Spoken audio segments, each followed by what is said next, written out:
Hi, and welcome to another dose of virtual vitamin Z. This is DZS News for the week of February 1st, 2021. I'm your co-host, Stephen. And I'm your co-host, Claire. All right, let's get started with some Detroit Zoological Society updates. What do we have this week, Stephen? Well, if you didn't hear last week, we have extended hours for zoo members on weekends. The zoo will be open from 9 to 10 on Saturdays and Sundays, which is a great opportunity to get to the zoo a little bit earlier if you're a member, and also a great opportunity to see the animals behaving in ways that you might not see later on in the day. So definitely be sure to check that out. Morning is a great time to visit the zoo year-round. It's my favorite time to go out and check out and see what all the animals are doing out in their habitats. Speaking of habitats, we have some updates from Solaire's habitat. Solaire is the water monitor who lives in the Holden Reptile Conservation Center, and the habitat is undergoing a massive renovation and expansion. So this week we saw some painting of the rock work, and you can see here on the heat rock, it's been taken from that cement form into a really fantastic looking multicolored mottled kind of rock formation. So this is the heat rock that'll be right by the entrance in hopes that Solaire will spend some time up there warming themselves. This is the large archway in the middle of the habitat. Again, the painting is just phenomenal. It's really taken the excellent rock work and elevated it to the next level. There's going to be a heat lamp hanging down from just inside, again, for Solaire to warm themselves in. This is the pool. It's coming along very well. This will have that waterfall feature off to the right. You can see all the coloration that's been there. And as a sign that things are moving along really well, a quick view of the outside of the habitat, and you can see some of the rock work on the bottom of the glass.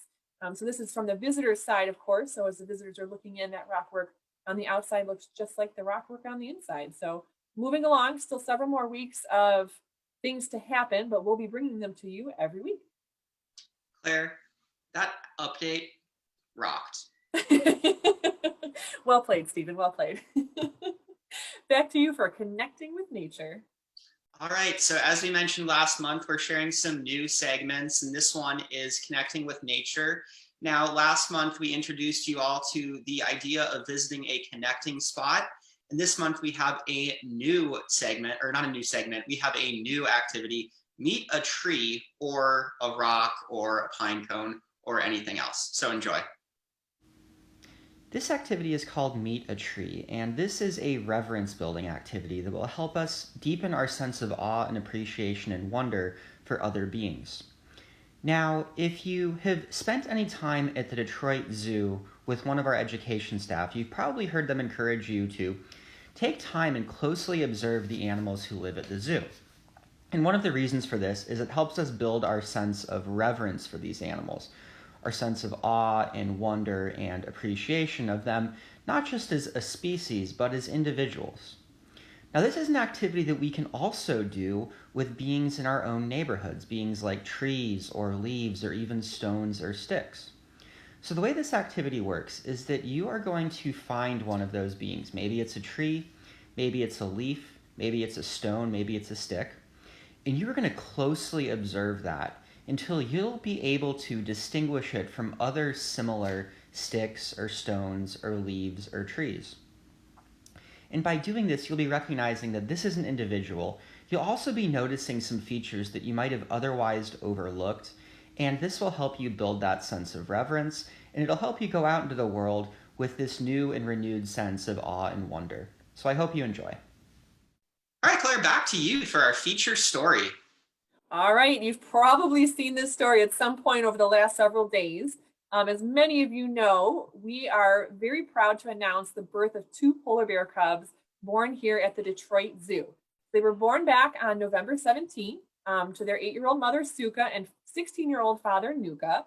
And the cubs have not been named yet, but they are the first polar bears to be born and successfully raised here at the Detroit Zoo since 2004. So this is a pretty momentous occasion. The cubs were born behind the scenes in a specially designed maternity ward away from all the rest of the polar bears. And we have infrared cameras that run throughout the day and night, and we can check in and make sure that everything's going well. Actually, 2 days after the cubs were born, it was seen that one of the cubs was kind of becoming a little bit inactive and appeared to be a little bit weak. So the animal care staff decided to step in, and they shifted Suka out of the den so the weak cub could be tended to. So she was taken to our Ruth Roby Glancy Animal Health Complex. She was examined, given fluids, and she has been receiving around-the-clock care. This is a pretty incredible opportunity. Of course, it's just something to celebrate in and of itself, but this idea that because of the circumstances, one of these cubs is, being raised with the mom, and the other cub is being raised by animal care staff, is a really interesting opportunity to learn more about the impacts that this might have on them, which will down the road contribute to ensuring the welfare of polar bear cubs and other animals at zoos. So I just want to, hats off to the animal care staff for recognizing this opportunity, but just also for their round the clock care. It's really hard to imagine, but literally round the clock care to make sure that these cubs are doing great. So thank you so much to our animal care team for putting that effort into making this story a success. It's very important to note that the cubs are not out and viewable to our guests yet. They are still living in the animal hospital, and the other cub who's being cared for by Suka is behind the scenes in the maternity den. So if you come to the zoo this week, you're probably not going to see them. But we'll continue to provide updates as the two cubs grow, and we will certainly let everyone know when the cubs will be out and viewable to our guests so everybody can come out and see the two cubs. So we're very excited. It's an exciting time, and we cannot For more information, you can definitely check out the press release on the Detroit Zoo website. One thing that I am reading here that is just incredible to me: at birth, polar bear cubs are remarkably small and vulnerable, only weighing 560 grams or 1.2 pounds compared to the mother's weight of 377 kilograms, 830 pounds. Yeah, I mean, literally the cubs when they're born can fit in the palms of your hand. They're just tiny. Wow. Yeah, and they grow quickly. All right, Stephen, what do we have this week for our virtual education programs? Right, well, on Monday, as always, this is DZS News with Claire and Stephen, episode 5. On Tuesday, we're going to bring you another episode of Saving Wildlife, focusing on conservation efforts, and we're going to feature the dusky gopher frog. On Wednesday, we're going to stick with that frog theme, and for our virtual habitat chat series, we're going to talk about the mimic poison frog habitat. On Thursday, February 4th, with our animal welfare tales, we're going to be talking about Birla, the polar bear. This is one of our iconic rescue stories where we were able to provide sanctuary for a polar bear who was being made to perform in circuses down in tropical climates. So definitely worth tuning in on the 4th and learning a little bit more about Birla, since it's all thing polar bears right now. And then finally on Friday, February 5th, we will have a new special series called The Birds and the Bees. And this is going to be all about birds and bees for the month of February, starting with the topic of the Great Backyard Bird Count. This is a great opportunity since we've not been holding in-person events this year. Typically, the Birds and the Bees is one of our Valentine's Day-ish events down at the Belle Isle Nature Center.